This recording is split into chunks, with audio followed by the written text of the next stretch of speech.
o lado mais negro da fé. Eu sou o Ezequiel Gomes, você está no canal Vem Senhor Jesus.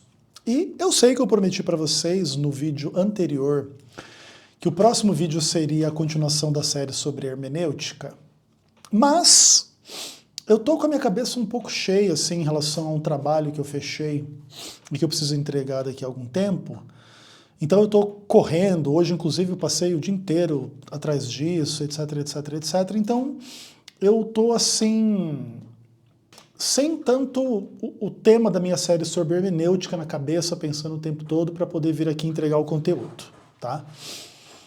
Então eu vou fazer, de certa forma, uma continuação do meu vídeo anterior sobre por que tem tanto idiota na igreja quando o assunto é música.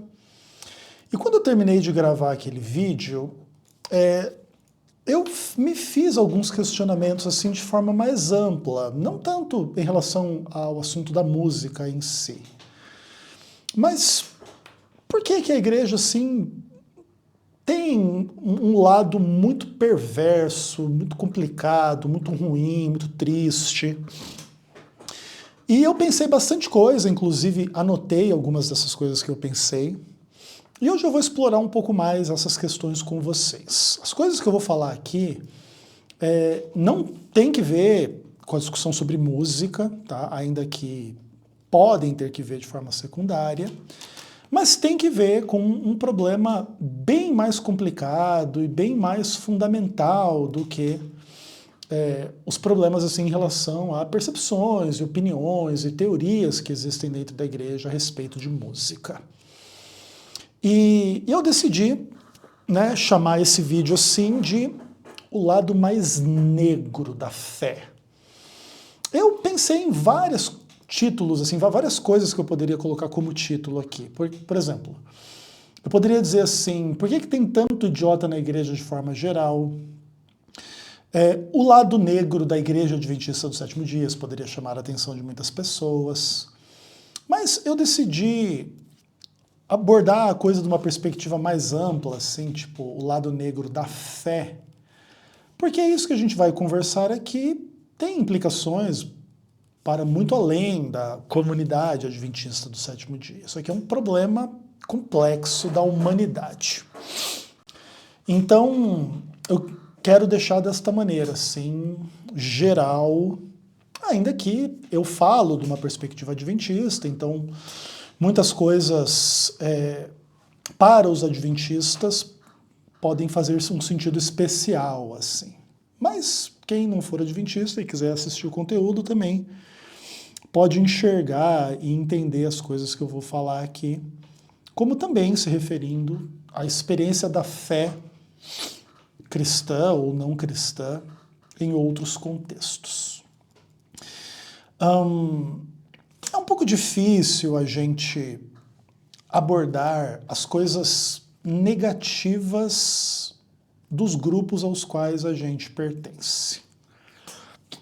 Isso sempre é visto como uma espécie de traição. Existia uma pressão social dentro da igreja e de outros grupos também, mas aqui a gente fala muito em contexto assim cristão, né?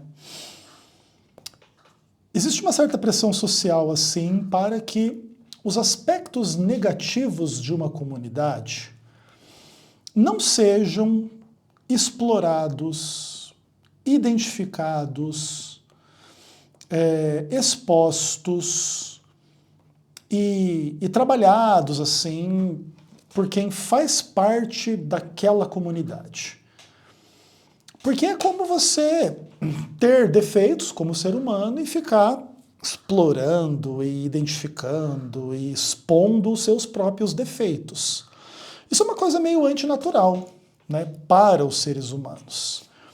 Então, ainda que todos nós possamos concordar que existem problemas, coisas negativas no ambiente da nossa fé, nós fazemos essa admissão geral, mas a gente não gosta de explorar, identificar, expor.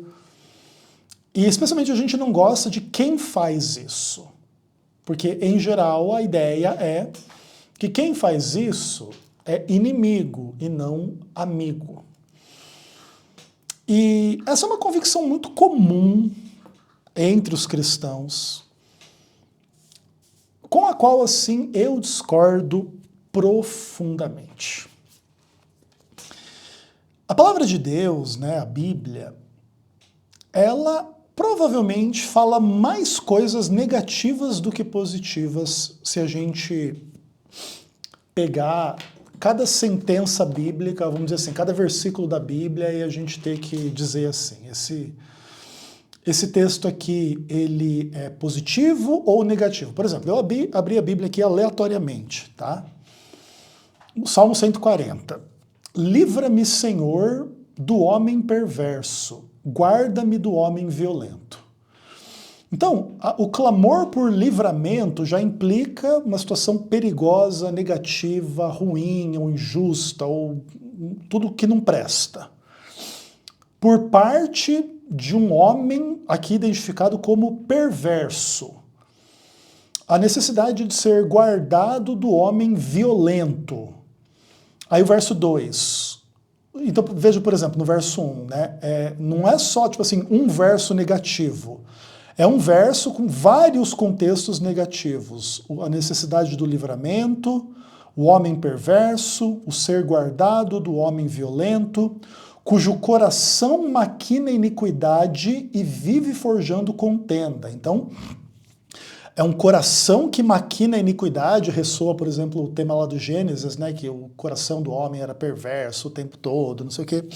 Vive forjando contenda. Aguçam a língua como serpente, os lábios têm como veneno de áspide. Guarda-me da mão do ímpio, os que se empenham por desviar-me os passos, os soberbos que ocultam armadilhas, cordas contra mim, estenderam uma rede à beira do caminho, me armaram ciladas. Digo ao Senhor, tu és o meu Deus, acode ao Senhor a voz das minhas súplicas, e etc. E se a gente lê aqui os 13 versos do Salmo 140, a imensa maioria desses versos aqui é tipo coisa negativa. É interessante assim, entendeu? E a gente pode fazer esse exercício com outros contextos, sei lá, abrir aqui aleatoriamente, Isaías 59.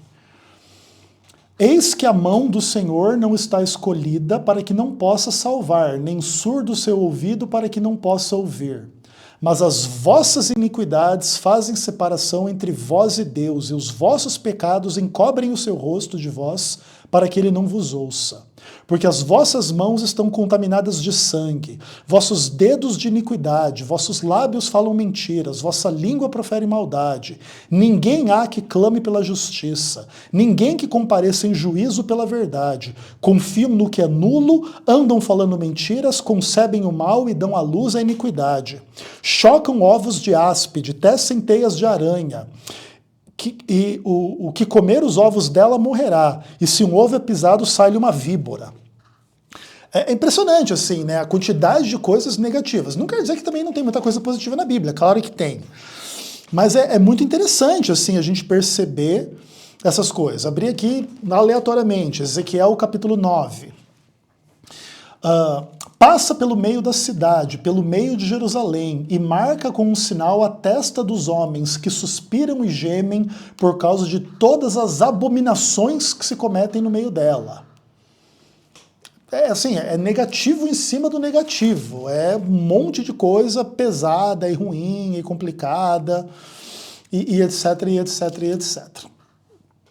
Então, abri aqui a Bíblia aleatoriamente em Marcos capítulo 12 no Novo Testamento, porque isso não é um fenômeno só do Antigo, né? Então, por exemplo, ao ensinar, dizia ele, guardai-vos dos escribas, dos que gostam de andar com vestes talares e das saudações nas praças, e das primeiras cadeiras nas sinagogas e dos primeiros lugares nos banquetes, os quais devoram as casas das viúvas, e para os justificar fazem longas orações, estes sofrerão juízo mais severo. Veja que o tempo inteiro que você abre a Bíblia, em qualquer canto que seja, você vai ter algum aspecto negativo sendo tratado naquelas páginas em relação a várias coisas aqui que a gente deu um pequeno exemplo aqui. Então, o que acontece? Uma boa parte desses contextos assim negativos, eles são explorados no contexto bíblico, obviamente com vistas a identificar problemas e chamar ao arrependimento e conduzir a Cristo para a salvação e o perdão, e tem um monte de coisa positiva também. Mas as coisas negativas, elas são da essência da realidade. E negar as coisas negativas é negar a realidade. E aqui a gente começa a entender um problema assim, que é o lado mais negativo da fé. Como a fé ela tem esse aspecto da esperança, do amor, vamos colocar assim, de que Deus vai fazer justiça, ou vai, tipo, tudo que está errado aqui Deus vai consertar, e vai ter um mundo bom, e uma vida perfeita, uma vida eterna, não sei o que, não sei o que, não sei o que, não sei o que, não sei o que. As pessoas, elas são tão cativadas, assim, por esta esperança do porvir e etc e tal, que elas começam cada vez mais a ter dificuldades de lidar com as realidades negativas. Por isso, a fé, ela muitas vezes ela é instrumentalizada para se tornar um veículo de profunda alienação, de profundo sectarismo, de uma postura assim, de negar as coisas em nome assim, tipo, negar o lado negativo, etc, etc, porque não, estamos salvos, está tudo bem, temos amor, temos fé, vai dar tudo certo, está tudo bem, não está nada ruim. E é uma coisa assim bem interessante.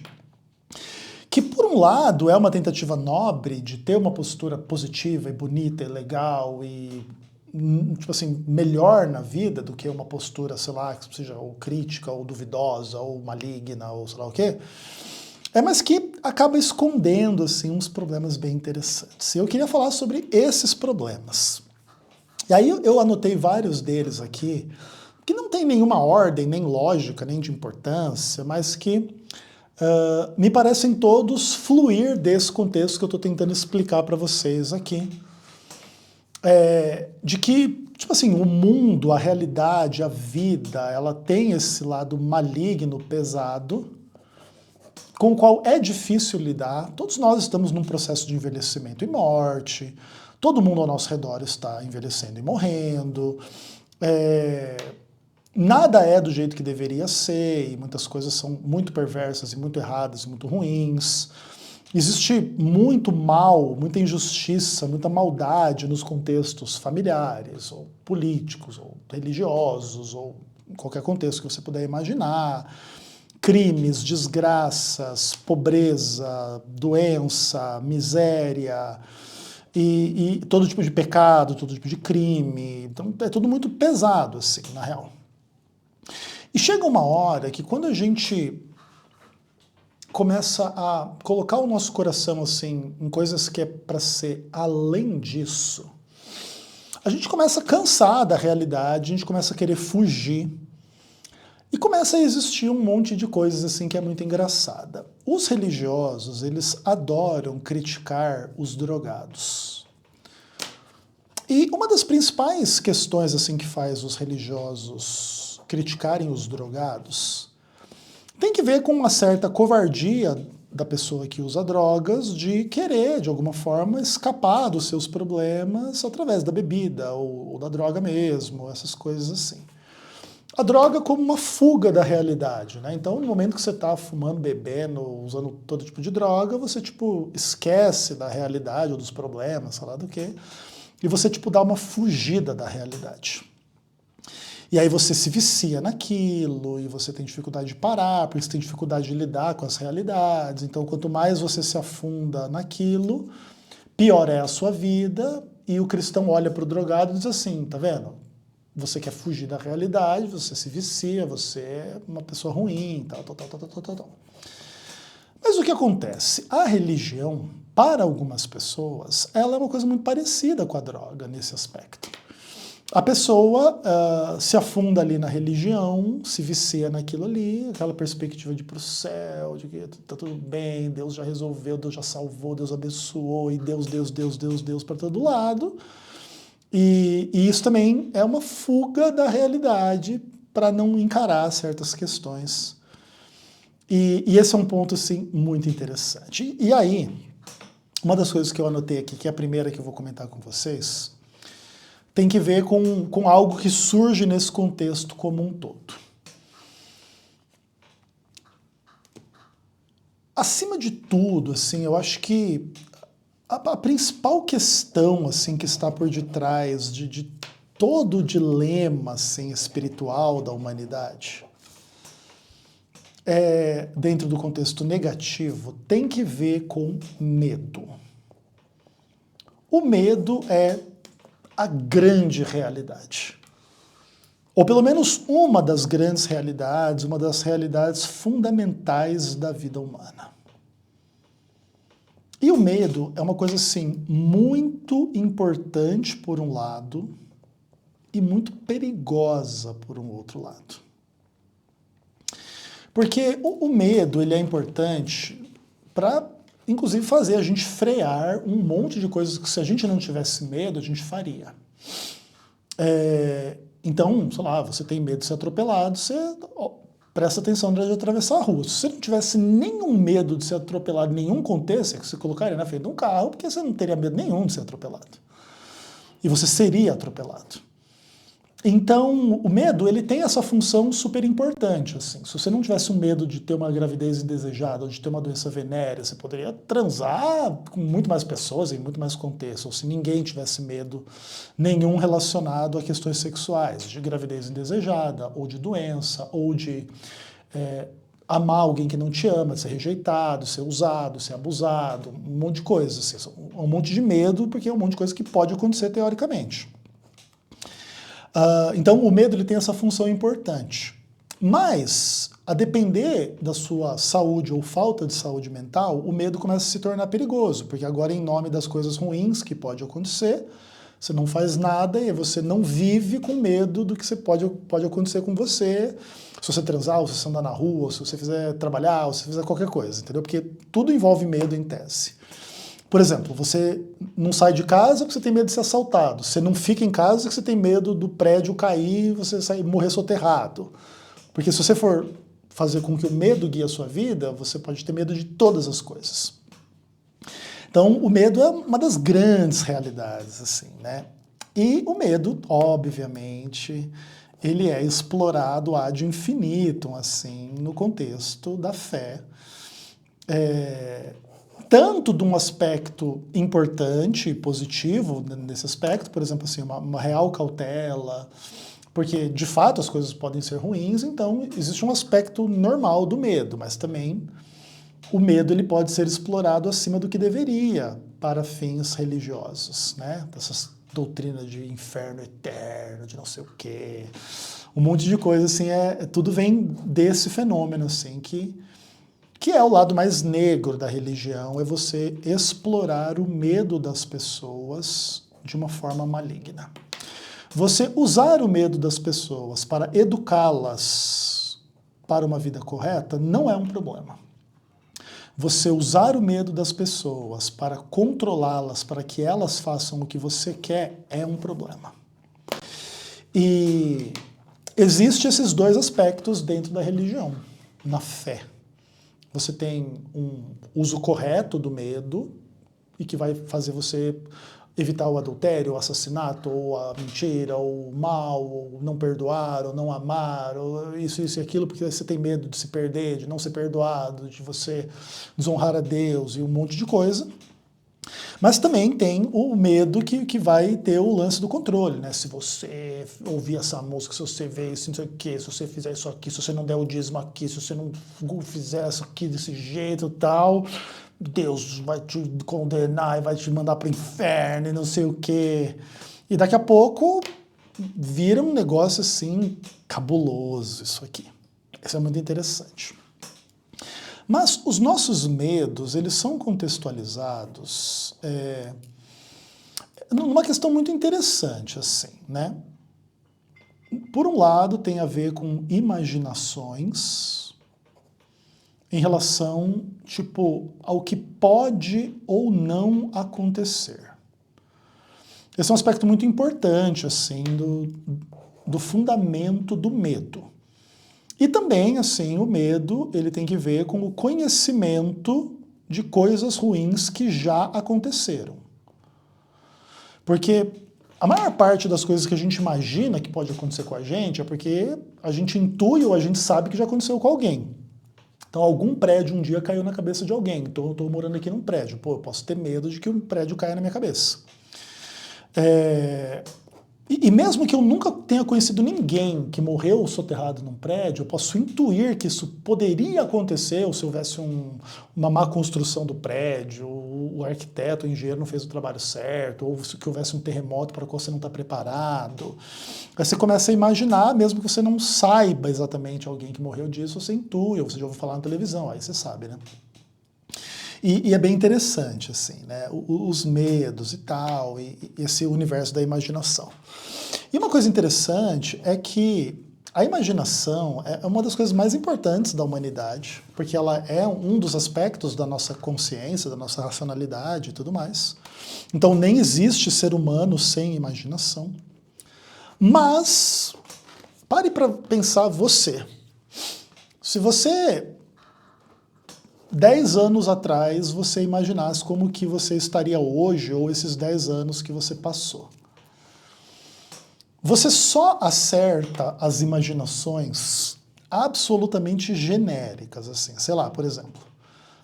Durante esses 10 anos vai haver todos os dias um ciclo de quase 24 horas, onde o sol vai, tipo, nascer e se pôr, vai ter dia e noite. Ok, se você imaginar essas coisas bem genéricas, assim, você imagina corretamente. Olha, eu imagino que seres humanos ainda vão existir nos próximos 10 anos. Não sei quais, mas alguns vão. Pelo menos algum. Ok, é mais ou menos correto. Então, tudo que você imagina assim muito geral e que tem muito a ver com coisas assim muito corriqueiras e muito bem estabelecidas e tal, você acerta. Mas coisas específicas assim é praticamente impossível você acertar. 10 anos atrás você não faria a menor ideia de onde, quando, como você estaria no contexto atual assim, da sua vida, seja que você imaginava que seria melhor ou que seria pior ou simplesmente que seria diferente. Imaginar as coisas assim, é uma coisa muito, muito engraçada. Assim. Por exemplo, 10 anos atrás eu nunca poderia imaginar que eu estaria gravando aqui um vídeo com um moletom do Ramones. Ainda que eu gostasse de Ramones a minha vida toda, ou vários contextos, existem muitas razões pelas quais eu, há 10 anos atrás, nunca poderia imaginar que isso aconteceria. Isso é uma coisa interessante de pensar. E dando um pequeno exemplo. Assim. Então, a imaginação é um dos aspectos mais importantes da humanidade. Mas ela também nos coloca diante de certos dilemas, assim, que tem a ver com o que pode ou não pode acontecer, que tem a ver com o que vai ou não vai acontecer, e que evoca todas as discussões sobre as liberdades. Tanto a liberdade de Deus, tanto a liberdade do diabo, quanto a liberdade dos seres humanos, tipo, tanto em geral quanto a gente de forma específica. Porque é nesse contexto que as coisas acontecem, né?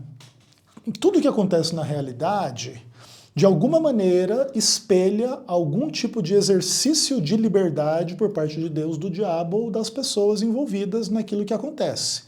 Então, por exemplo, um dia Deus teve a liberdade de criar o universo e aí tudo que acontece dentro desse universo é função desta liberdade divina. Um dia o diabo teve a liberdade de tentar Adão e Eva e fazer eles caírem em pecado, e agora todos os pecados que acontecem na face da terra, na esteira deste pecado original, acontecem em função da liberdade que o diabo teve de fazer isso, e da liberdade que Adão e Eva tiveram de transgredir a vontade de Deus, cometendo o pecado e trazendo sobre si o pecado e todas as suas consequências. E isso também acontece em relação a todas as questões individuais, porque meu pai e minha mãe tiveram a liberdade de transada e eu venho à existência, porque eu tenho a liberdade de fazer XYZ coisa, acontece XYZ outra coisa.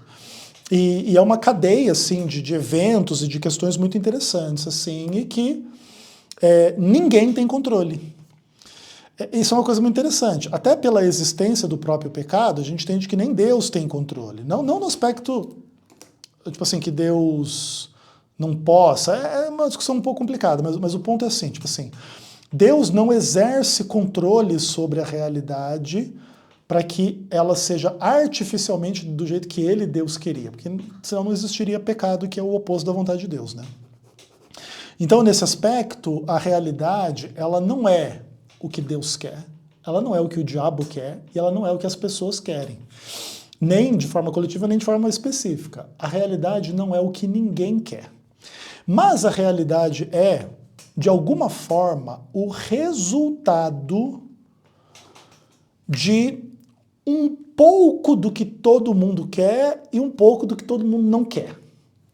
A realidade ela é feita de tudo isso. Assim, por exemplo, Deus quer criar, mas ele não quer forçar a obediência, então ele quer dar liberdade. Aí o diabo não quer obedecer a Deus, mas ele quer fazer o contrário para ele fazer de um outro jeito.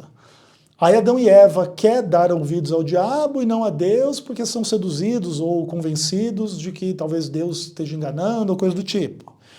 E aí a gente quer fazer um monte de coisa e a gente também não quer que aconteça um monte de outras coisas. E nisso tudo, a realidade, ela não é a função da vontade de ninguém desse processo, mas ela é uma somatória da vontade de todo mundo. E tanto no aspecto assim de afirmar a vontade, Deus quer, o diabo quer, as pessoas querem, e aí acontece, e também do oposto, né? Mesmo Deus não querendo, mesmo o diabo não querendo, mesmo as pessoas não querendo, também acontece. Então, por exemplo, assim, o diabo não querendo que Deus perdoe a humanidade, Deus vai lá e envia Cristo e vem, né, como Cristo e morre e perdoa, por exemplo. Então também não é o controle total do diabo. Mas também não é o controle total de Deus, porque vem o diabo e engana e também por um período de tempo acontece o contrário do que Deus gostaria que acontecesse. E em relação às pessoas acontece da mesma maneira.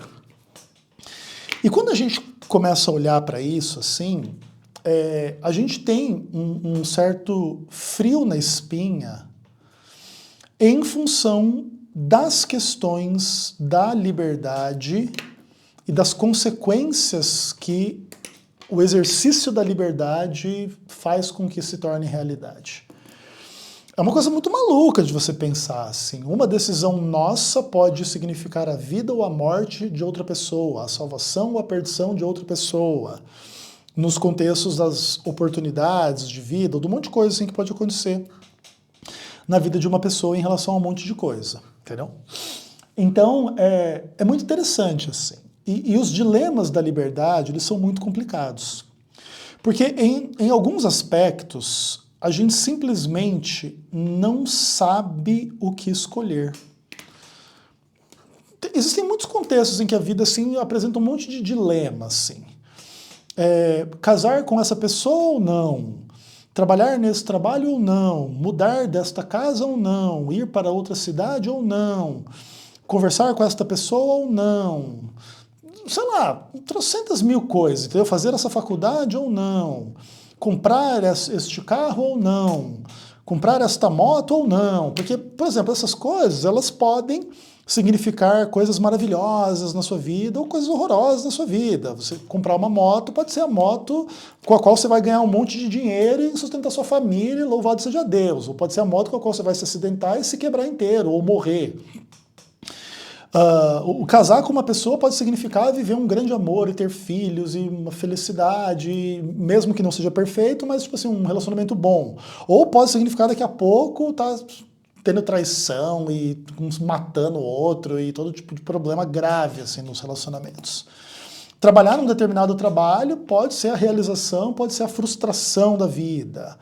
Trocentas coisas assim, e ninguém sabe. E, por exemplo, assim, um monte de coisas em relação a crenças, assim, tipo, Se eu for na balada, se eu ouvir música, se eu for no cinema, se eu ouvir essa música, se eu usar essa maquiagem, se eu usar essa roupa, não sei o que, não sei o que, não sei o que, não sei o que, eu estarei com Deus ou não? Mas não sei, pode ser que sim, pode ser que não, não sei. E quando chega esse monte de não sei, esse monte de dilema da liberdade, existe um tipo de ser humano que eles têm pavor da realidade. Tanto da sua própria liberdade, mas em especial da liberdade dos outros. Tem pessoa que odeia o fato de que existe liberdade, entendeu? Porque aí a pessoa tem que escolher, ela não sabe o que escolher, ou a outra pessoa escolhe o que ela acha que a pessoa não deveria escolher, ela fica chateada com a escolha da outra pessoa. Então, tipo assim, eu escolho acreditar no Bolsonaro, aí você decide acreditar no Lula, ou acreditar em outra pessoa, ou sei lá o quê, aí eu fico ofendido com você. Como que você não entende que o Bolsonaro é o melhor caminho, o caminho, a verdade, a vida? Tá cheio desses retardados mentais por aí, inclusive. E nos outros aspectos também. Você tem que entender que assim, a sua liberdade de ser contra o Bolsonaro é a mesma da pessoa ser a favor. A sua liberdade de ser contra o Lula é a mesma liberdade da outra pessoa ser a favor, porque é liberdade, entendeu? Cada um faz o que quiser pelas razões que tiver. Isso é uma coisa assim muito apavorante. E tem algumas pessoas que elas têm um pavor da sua própria liberdade. E elas estão dispostas a entregar os caminhos da sua vida a alguém que as conduza. Então, tipo assim, cara, é tão complicado entender as coisas, é tão complicado escolher, é tão complicado encarar as consequências das escolhas, que tem pessoas que desistem delas escolherem e elas vão buscar mentores, gurus, pastores, padres, para lhes dizer em que acreditar, o que fazer, em que não acreditar, o que não fazer.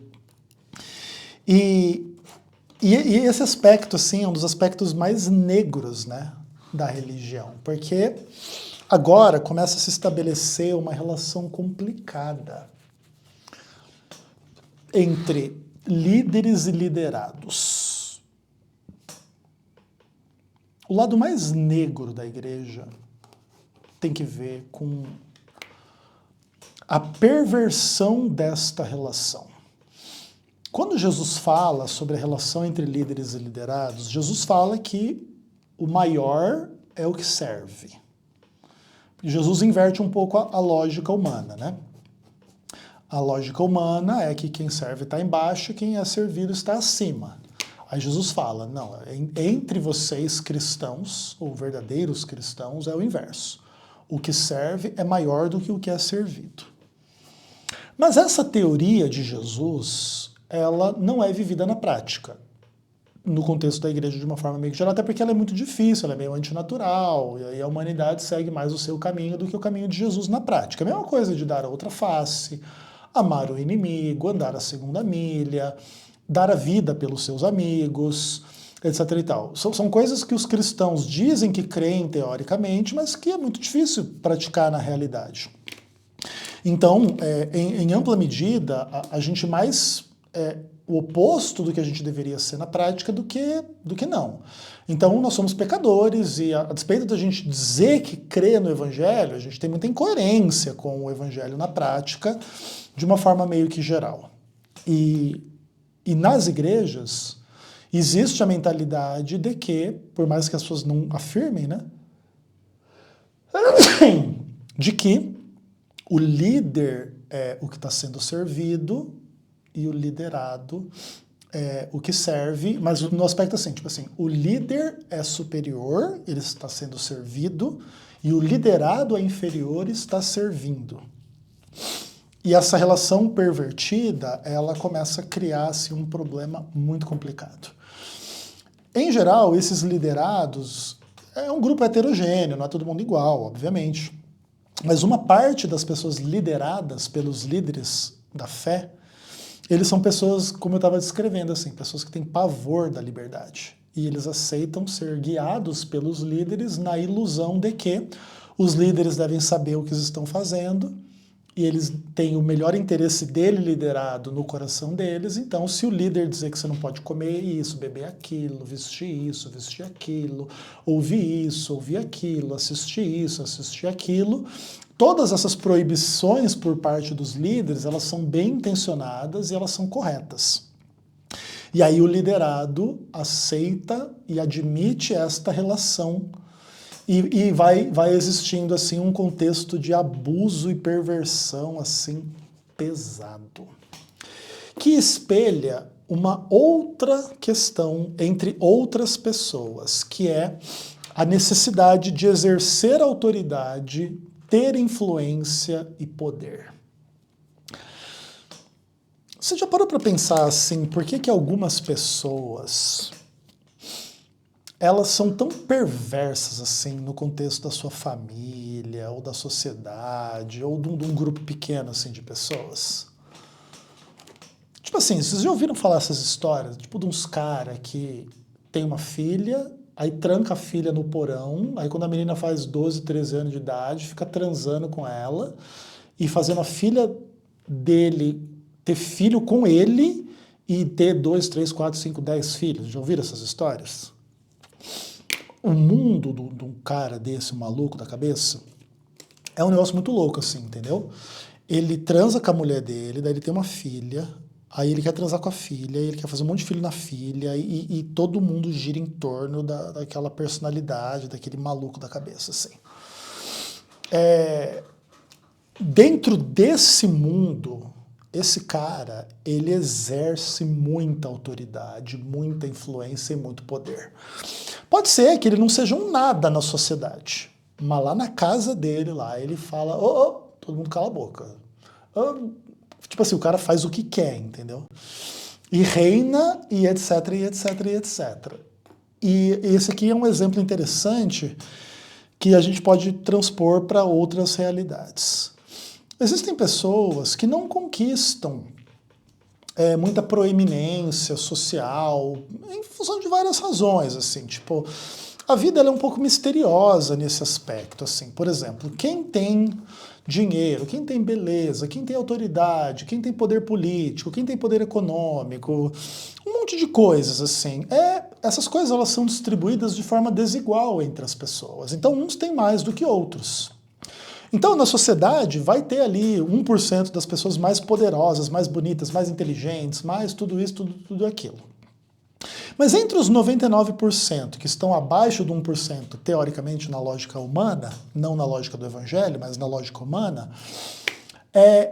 eles sabem que eles nunca vão estar ali no 1%, porque eles já não estão, né? Então, tipo assim, não importa o que aconteça, se você já não está no 1% mais bonito, você nunca vai estar. Se você já não está no 1% mais rico, dificilmente você vai estar. Até às vezes existe alguma forma de você tentar tipo, chegar lá, mas é muito difícil.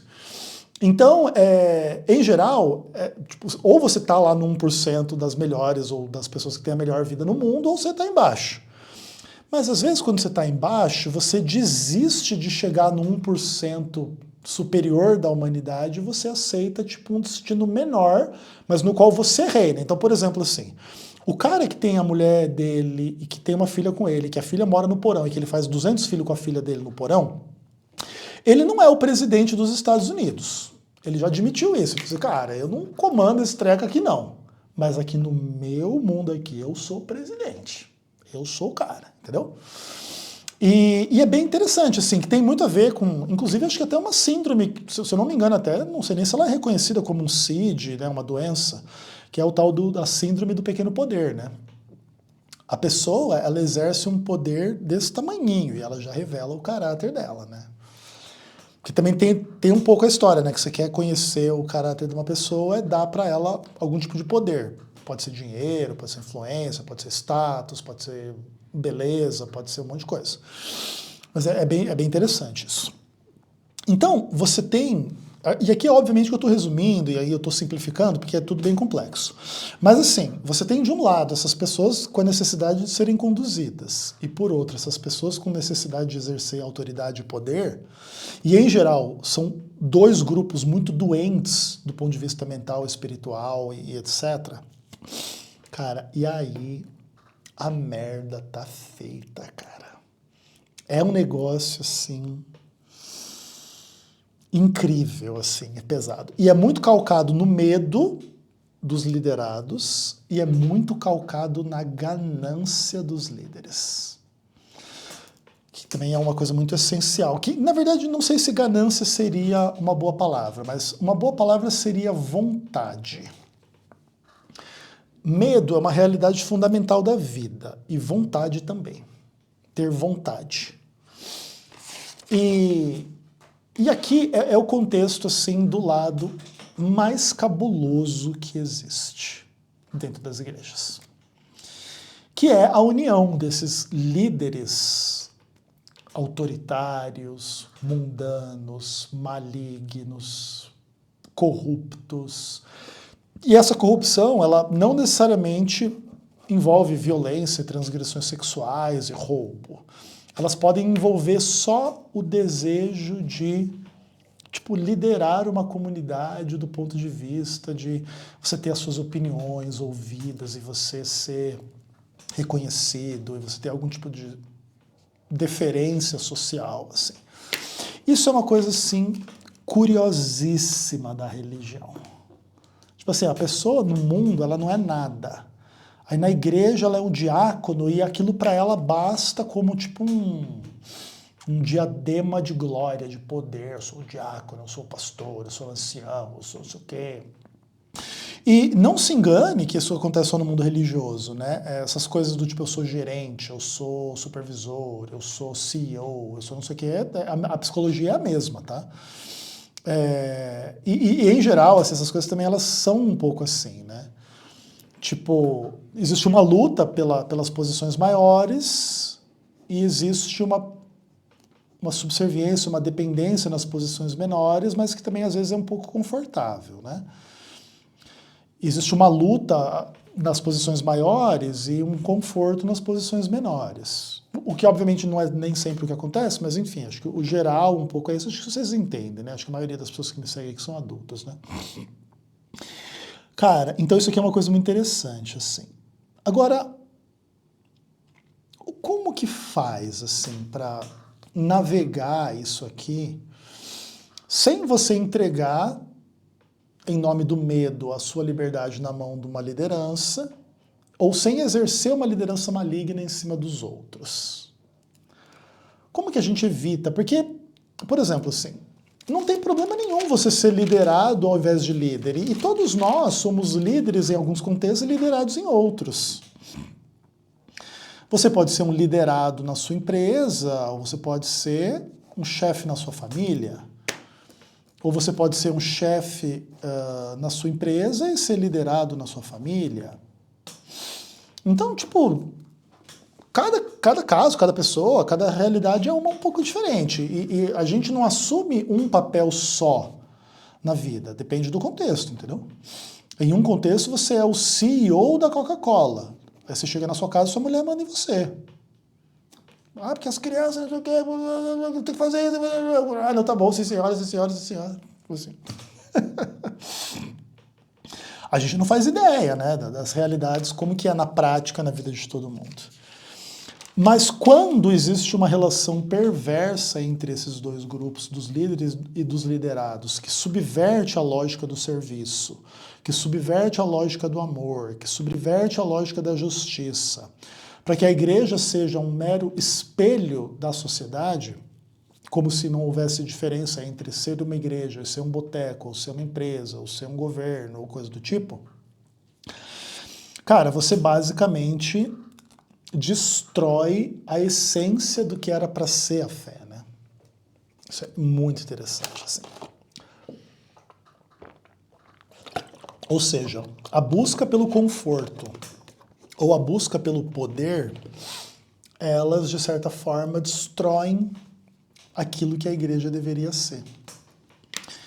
Porque nós não somos chamados a entregar a nossa liberdade na mão de outra pessoa para a gente ter algum tipo de conforto, que a gente vai chegar no céu desde que a gente obedeça o líder XYZ, e nem de que a gente tem que exercer a autoridade sobre o outro para aproveitar que o outro trouxa permite que a gente exerça autoridade. Não é por isso que a gente ensina, ou porque prega, ou porque de alguma maneira quer conduzir as pessoas a Cristo. Porque até esse é um ponto interessante, né?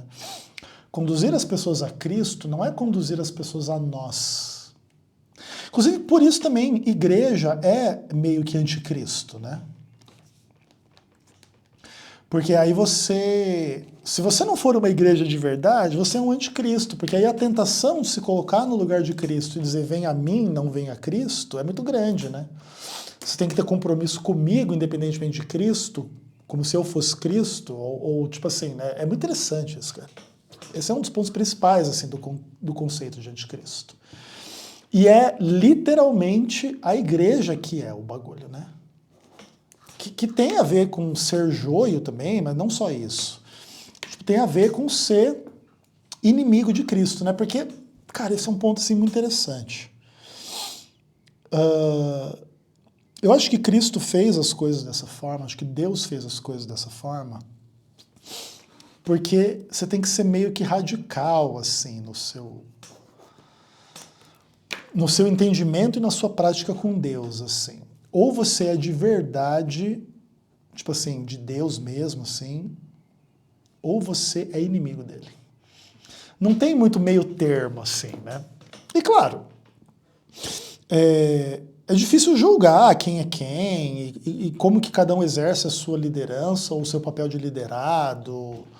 Não quero dizer que é simples, tá? A gente sabe que essas coisas existem. Por exemplo, a gente sabe que tem líder ganancioso, filho da puta, trocentas coisas erradas, assim. Mas é difícil dizer literalmente quem é e quem não é, porque a gente não consegue separar o joio do trigo de forma perfeita. E a gente pode errar no nosso julgamento. Então a gente sabe que tem, mas a gente não sabe exatamente quem é. A gente tem algumas dicas ou algumas impressões, mas isso também muitas vezes é muito baseado na nossa subjetividade, que não quer dizer muita coisa, né? Porque a nossa percepção não é a percepção da realidade da outra pessoa. Isso também é um desafio muito grande em relação a tudo isso. Mas esse é o lado, assim, mais cabuloso que tem. E é muito difícil lidar com isso.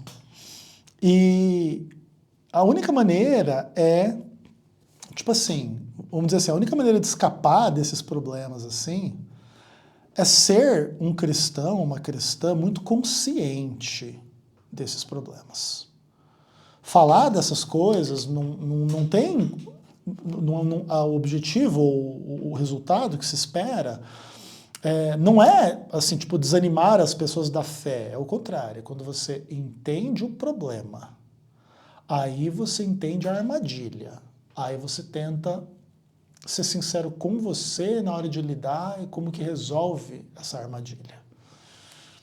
Como que a gente tem que assumir a nossa liberdade, que é a mesma coisa que dizer que a gente tem que assumir a nossa responsabilidade. E que a gente tem que exercer a nossa autoridade não com vistas a, tipo, um projeto de promoção própria ou atingir benesses sexuais ou financeiras ou nada do tipo. A autoridade cristã de verdade, assim, exercida corretamente, ela só tem um nome, assim, que é o amor a outra pessoa. Se você não ama uma pessoa, você não é líder dela jamais no contexto cristão. E é muito louco, assim, né, que o que menos se encontra muitas vezes no contexto da relação entre líderes e liderados na igreja é uma expressão genuína de amor. Isso é uma coisa absolutamente rara, assim. Eu ia dizer assim que as relações amorosas, assim, sexuais, elas também são carentes de amor. Mas eu não saberia dizer se é tão difícil encontrar amor nos parceiros amorosos e sexuais quanto é nos líderes cristãos em relação aos liderados. Mas talvez seja bem parecido. Porque assim, tipo assim, encontrar alguém que queira usar o nosso corpo sexualmente é muito mais fácil do que alguém que nos ame. Isso é óbvio, né? Então talvez seja uma coisa bem parecida, na real. Encontrar amor genuíno, seja em contexto sexual, amoroso, romântico, quanto cristão, espiritual e etc e tal, é encontrar uma coisa rara. E, por exemplo, como fé e igreja é uma coisa muito comum, aí você entende que a maioria das pessoas no contexto da fé, forçosamente, tipo, é a Babilônia, entendeu? É o errado, entendeu? Porque, vamos dizer assim, se é muito difícil encontrar o amor, é muito fácil encontrar a fé, essa fé é muito fácil de encontrar, está divorciada do amor. Então ela não é tipo a fé verdadeira. E aí você encontra a fé, mas não é fé, ou algo do tipo, né?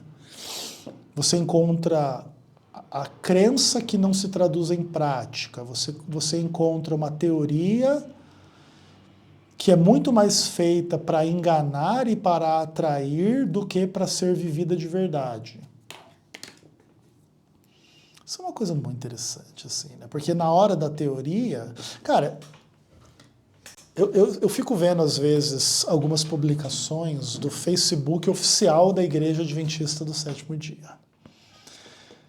Então eles colocam lá umas frasezinhas, uns negócios assim, né? Então, sei lá, vamos dizer que a igreja escrevesse no perfil oficial dela lá: temos que ser fiéis a Deus, não importa o que aconteça. E aí a gente conhece como que é a organização e como que são as coisas, assim, né? Na real, assim. É tipo isso, entendeu? Na teoria ali, ninguém nunca vai dizer assim, se a gente precisar mentir para defender, a gente não vamos mentir, se precisar passar a perna, vamos passar a perna, vamos comer as mulheres dos irmãos, vamos chutar o bar, ninguém vai dizer, né? É tudo assim, né? Seremos fiéis, não importa, isso aqui, e tal. Porque muitas vezes quando você encontra a Igreja Adventista do Sétimo Dia, você encontra isso que é o lado pior da fé. E é engraçado, assim, que quando a gente fala essas coisas, né, tem bastante anti-adventista, assim, que eles são tão infantis, assim, né, esse pessoal anti-adventista, assim, é tudo retardado mental, a maioria, né? Ah, porque é uma seita, porque não sei o que, como se houvesse alguma igreja diferente disso, né? Porque não existe nenhuma fé diferente disso. No aspecto, assim, eu quero dizer assim, não existe nenhuma comunidade religiosa que não tenha esses mesmíssimos problemas. Porque é joio e trigo, né, cara? Então, e também como a maioria, tipo, vamos dizer assim, que o caminho estreito é a minoria que entra, e o caminho largo é a maioria. Então, a maioria, na maioria dos lugares, ou em todos os lugares, tipo, tem essa fé que não se pratica, uma fé hipócrita, é essa relação perversa entre líderes e liderados, etc, etc, etc. Porque é a maioria. E você encontrar uma coisa genuína é muito difícil. Mas isso também não torna a gente que pensa essas coisas superior, porque a gente pode pensar tudo isso e também fazer parte da maioria que está errada. E é muito difícil ser as pessoas verdadeiras, né? Ser realmente a pessoa que ama o inimigo, ser realmente a pessoa que perdoa, ser realmente a pessoa que não exerce autoridade para enganar ou para usufruir de benefícios ou coisa nada e tal, e que não entrega a sua responsabilidade na mão do outro e que tenta encarar a vida de forma mais adulta e tal. Que é um pouco o chamado, assim, né? Para a gente não ter esse lado negativo, ou para a gente não ter tanto esse lado negativo, nós precisamos nos tornar mais adultos na fé, mais verdadeiros na fé. Tipo, mais amorosos e tudo mais, enfim. Interessante, não é? Espero que os meus pensamentos tenham feito bem a você que me assistiu até aqui. Até o próximo vídeo, se Deus quiser.